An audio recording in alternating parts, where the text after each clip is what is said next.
Hello and welcome. I'm glad you could be with me today. We have a very interesting show. We're going to be talking about leadership under pressure. And my guest is Donna Harris, a woman you've been reading about, seeing photos of. She is the president of Minnehaha Academy here in Minneapolis. As most of you know, I think if you have been here this summer and fall, there was a horrible gas explosion at the Academy, the upper campus, on August 2nd of 2017. We're now taping in early October. So it's still a very recent event. Donna not only was injured, but had to jump right back in and be a leader, and a leader in a real crisis time. So I've been fascinated by leadership, as many of you know who followed the show.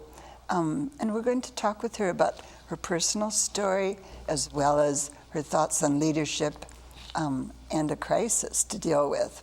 So welcome, Donna. Thank you. It's good to be I here. appreciate your coming down.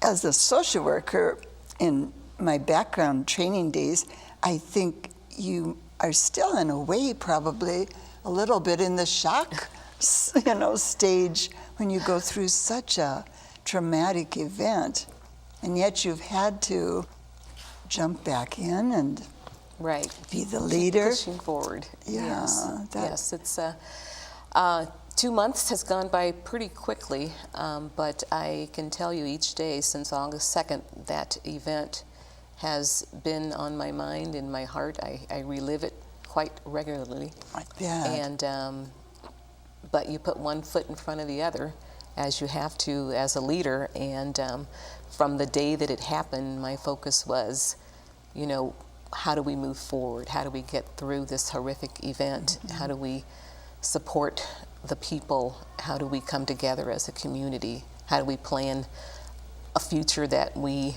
had not anticipated we would be planning for? Mm-hmm. And all the decisions that have had to be made, and we'll talk some about those, but decisions are wearing even in the best of times. So to make so many so quickly, very daunting to me. Right. Would you walk us just through your morning that day and kind of what happened to you? I think viewers are concerned and curious both. And Right. I'd love to hear. Well, it was the summer, so we have fewer staff at the schools, both of our campuses in the summer. And I was interviewing a candidate for a technology role at our lower middle school. And about 15 minutes into the interview, I heard some noise out in the hallway. I couldn't make out what was being said, but I kind of ignored it. And then a few seconds after I heard that noise, my assistant tapped on my door, which was very unusual for her to tap on my door during an interview. Right. And so I got up from my conference table, went to the door, and she said, they're saying there's a gas leak and we have to get out of the building. So I said, okay. I turned to the interviewee who was not familiar with the building. My assistant had just started working a couple of weeks before, so she was not aware of our fire exit either. So I just said to both of them, follow me. And I took one step in that direction, and the explosion hit. And I will never forget how loud it was, and everything started falling. My ceiling started falling, walls started falling in on us. There was Were you knocked back I was, onto your when the back? explosion hit, I was thrown backwards.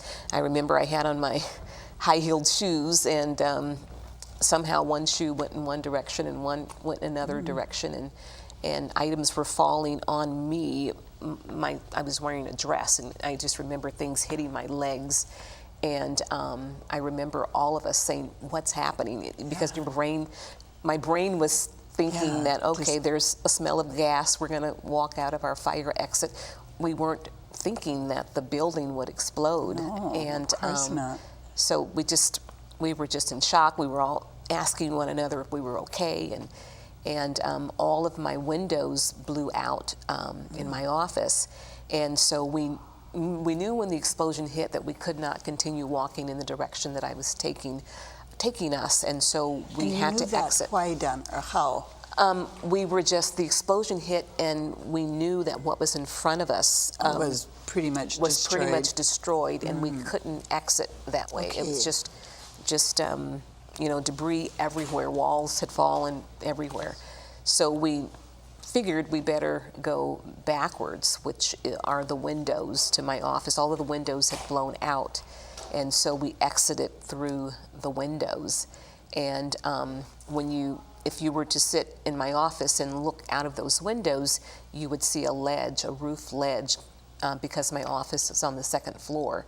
And so we climbed through the windows, and I had no shoes, and there was glass everywhere. So there's one photo of me that our athletic director took of me sitting on the roof with my legs dangling, off the roof, and he tells me, a few weeks later that I thought you were going to jump, Donna, gosh. and it was really that I was trying to keep my feet from getting cut. in the glass.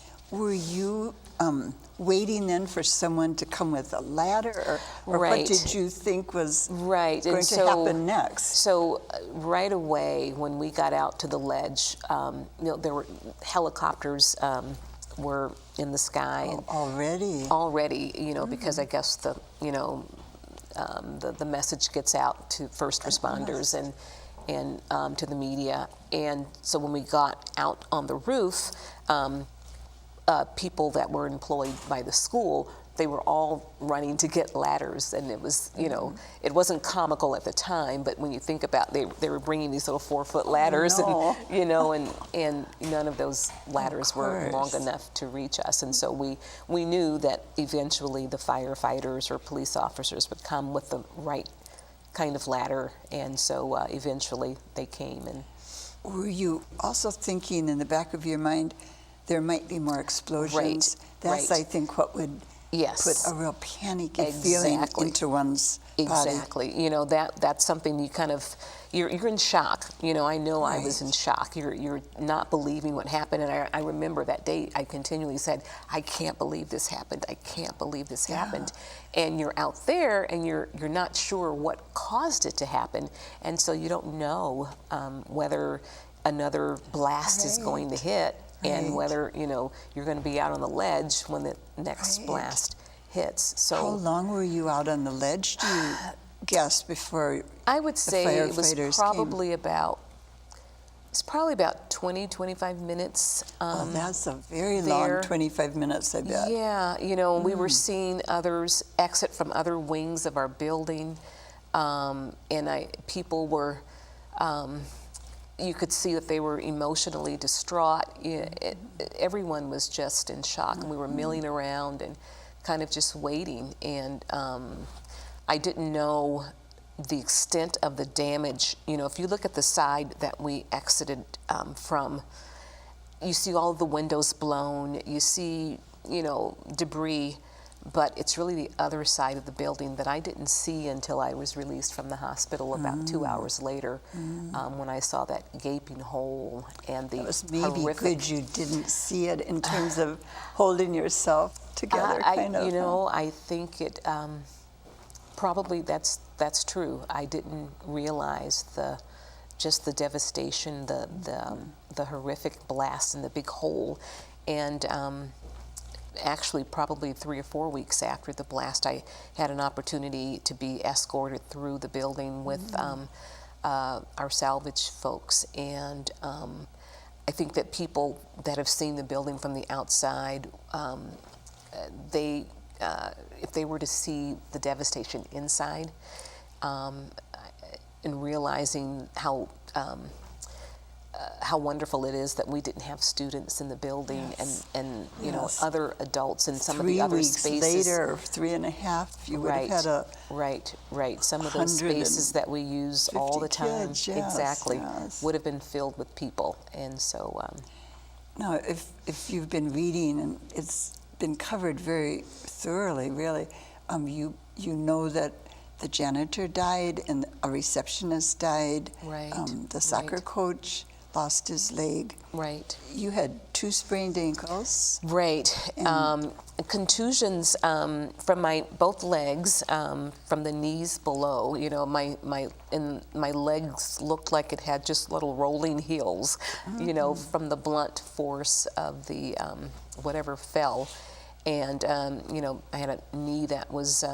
Had lots of lacerations, and so I had to get stitches in my knee, and you know, something hit me on the forehead. But you know, I considered those minor in terms of when I've seen the photos of my office, and I had one of the salvage people tell me, I said, you know, I was standing in the doorway getting ready to lead people out. I said, how many steps did I have? Because the path that I was heading toward is the same path that Ruth and John were taking. And I said, how many steps did I have before, you know, we would have been, you know, in that pile of rubble? And he said, you probably had 2 steps. Oh, so, you that know, is it's a scary, just, scary thing to right. The exposure just kind of blew us back, and we weren't able to go forward. And so that's been, I've, you know, have gratitude to God for sparing me, and so that is something that, you know, I wake up every day being more grateful for life, for my family, for. They say that's what crises do for us, don't they? It resets Just our priorities. give us a sense of what, what's important, and you know, you cherish your loved ones a little bit more too. Yes, very true. As I said in the intro, you're having to jump back in as soon as you could. I mean, really within a few days, to become the president, the leader again of the Academy. Must have felt kind of surreal in a way. I mean, part of you was still in shock, numb, in pain. You were having headaches. You still are. Yeah. How do you think you were able to do that, Donna, to be a leader in spite of your own personal trauma that you were processing? Right. Well, I think I have to always give honor to God. He has sustained me and guides me each day. And I think, too, as a leader, where you recognize that people need you, and I don't mean need me as if they're little children, but what I mean by that is they need assurance that everything's going to be okay, that I understand their pain, and that we're going to move through this and get through this together.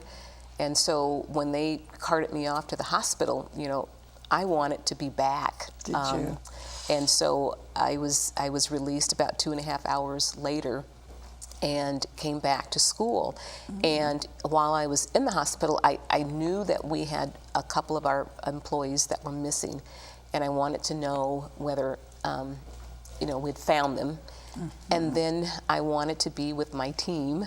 I have said often in these last 2 months, you cannot build a strong team heading into a crisis, but you can sure maneuver your way and navigate a crisis when you have a strong team. And when I got out of my car with my crutches, we were out on the lawn. Everyone had tents out on the lawn. My team was there, and I will never forget the image of one at a time, my senior leaders ran over to me and embraced me, and I said to them, I'm proud of you, because they knew what to do right when the crisis hit, you know, because I had the strong team. And so they had started to plan, you know, we wanted to plan an event that night for the community to come together.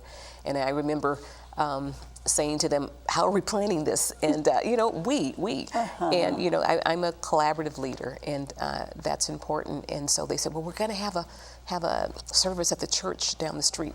And I said, no, we need to have it at Minnehaha Academy. And so it's just, you know, being able to go back and forth with, are you sure, Donna, that means it's going to be more pressure on you, you know, or it's going to, we're going to have to plan it. And I said, no, the people that are planning it will be fine, but we need to do it at Minnehaha Academy. And so So I you think started making decisions right, immediately, right, didn't you? making decisions, and physically, I probably, later on, my husband and family would say, Donna, you weren't quite with it those first few days. They could tell, sure. Because the other issue was the blast concussion that I suffered, and so not finishing sentences or forgetting where I was going with a sentence, but Having trouble thinking of words, having perhaps? trouble, retrieving words, which I never have that issue Right, typically. right. But I think when you Minnehaha Academy is a wonderful school that's been around for 104 years, and the community, there's never a place that I go that I don't mention Minnehaha Academy, that I don't have someone say my uncle or my aunt or somebody that they know attended the school, my great-grandmother. And so in the back of my mind, it's this school has suffered a horrendous event, but we're going to move forward. And so what do we need to do? What are those steps? And so I said, team, we're going to gather together, and we commandeered a space at our South Campus, and we called it our War Room, and we brought Sort of in appropriate with what you'd gone through. We'd gone through some horrible things together. Four of the 6 of us all had concussions, and we brought in the big, large Post-it notes, and we started saying, what are the decisions we have to make? And the first decision was, we're school. School is starting in 3 weeks, and we need to be as close to that 3-week start as we possibly can. Now, this is school for the upper campus school, yes, children, who right, are ages 9 through 12, grades 9 right. through 12, right. The lower campus wasn't affected. Wasn't affected at all. In a direct way, but indirectly too. Right. As a leader now of the team and of the whole institution, do you think this has affected your entire staff? I'm guessing that the answer is yes. Yes. My days are mixed up, but we offered to our staff a time of closure. And so this is just one example of how it's affected our entire staff. There have been lots of things. Our South Campus, and that's our preschool through 8th grade faculty and staff, did everything from baking cookies for the North Campus folks. We gathered together with times of prayer and worship. But just recently, we had what we call a closure gathering time at the upper school. And so we sent out an email. We didn't know how many faculty and staff would respond, but we said, pretty soon we're going to start the demolition process at upper school, and we want to provide for you a time to be in the building, because many, since August 2nd, or since June, had not been in the space. So allow them to see the devastation. Allowing them to come in, and we had so many more than we thought would come, and many of them were our lower middle school. Lots of emotion. It was just a time that we were together as a community, not lower middle school and upper school. We were united as a community, and that's one of the things that I think is I talk about beauty from the ashes. I think that we have grown closer as a community. We've leaned on each other as a community. We have recognized how powerful and transformative it is to recognize that we're better together. And so there's been lots of ways that our community has come together with this. I know the Chinese have a symbol for crisis, which has 2 meanings, and one is danger and one is opportunity. And it sounds to me like your leadership has really, pushed things into the opportunity camp. Right. I think that we really, were using that word probably day 2, day 3, saying there's opportunity there. How can we find the beauty through this? So we mourned for John and Ruth. What can we learn? How can we, as we think about our permanent replacement, what are the visions and dreams that we had about educating students that we can now advance in our program design, etc. So yes, these are opportunities for us. You put a positive spin, in a sense, on it all. One of the things I know that was just completed at the upper campus was the STEM lab, and I understood it was one of the few in the country. Minnehaha Academy was so fortunate to get that large grant and great opportunity, using that word again. I was curious, will that money be given back? Is there any way to Well, we had donors who, we had lead donors and other donors who helped us through a campaign build the STEM lab. And so they are friends of the school, and we hope that they will support us as we rebuild. But it was a beautiful space. Our students have sent an experiment up to the International Space Station for the last 4 years. About that. And so exciting. Just exciting. They've done some fantastic things. So this space, it just so happened that the space that we're in Mendota Heights, it was a school. It was more of a technical kind of school. And there's a space that looks very close to what not the actual everything in there, but the floor, the ceiling, it's a perfect space for our International Space Station project. We were able to, the salvage company was able to get into our STEM lab and retrieve some of the 3D printers and some of the items that we had. We didn't think initially that we'd be able to retrieve some of those. Some are savable or usable. So when you walk into the space, so students are still working on their experiment that's going to go up to the International Space Station this year. So we're thankful for that. But yeah, that space has worked out. We had also renovated our chemistry lab as well. That was our part 2 of our building campaign. And so both of those spaces were destroyed, but we were also able to still do science hands-on. We probably will take advantage of some of the offers from higher ed.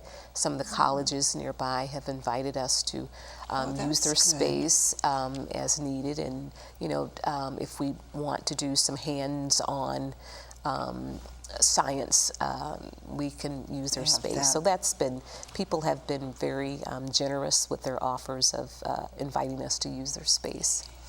We've only got a few minutes left. I'm curious, what do you think, if you estimate or guesstimate the time framework here in terms of when you'll have new buildings on the upper campus? Well, is there any... We're in that space now where we're trying to figure that out. I'd signed a 2-year lease at the Mendota Heights site. I did it because the builder wanted us to sign a 2-year lease, but also because I know that it would be a lot of pressure for us to say we're going to be back in 1 year and not wanting to move our students twice. So we're thinking, we're shooting for a time horizon that's probably less than 2 years, but a little more than 1. Not sure yet, but that's the goal.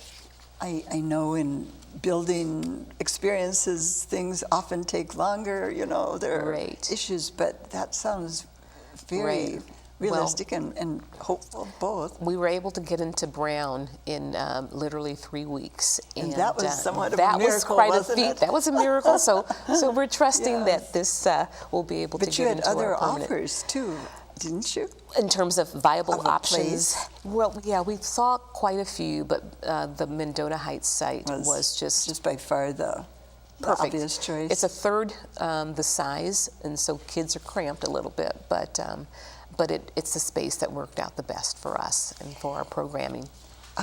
We want to give the website for the school. So I'll come back out, maybe can have 1 or 2 more quick questions, but if you are intrigued and don't know much about Minnehaha Academy, you'll have to go to their website. It's a wonderful website. You can learn all about the history and the staff and the services and programs and all kinds of great opportunities for kids and the world of art and science and music.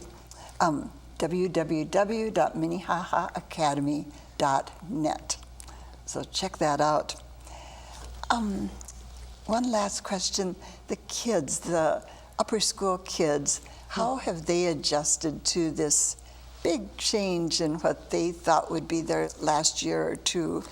Well, I think if they're honest, and which they are, they would say they were disappointed originally, Sure. and it was shocking for them. But now we opened school September 5th. They are resilient, as most kids are. They have again found the beauty in the ashes.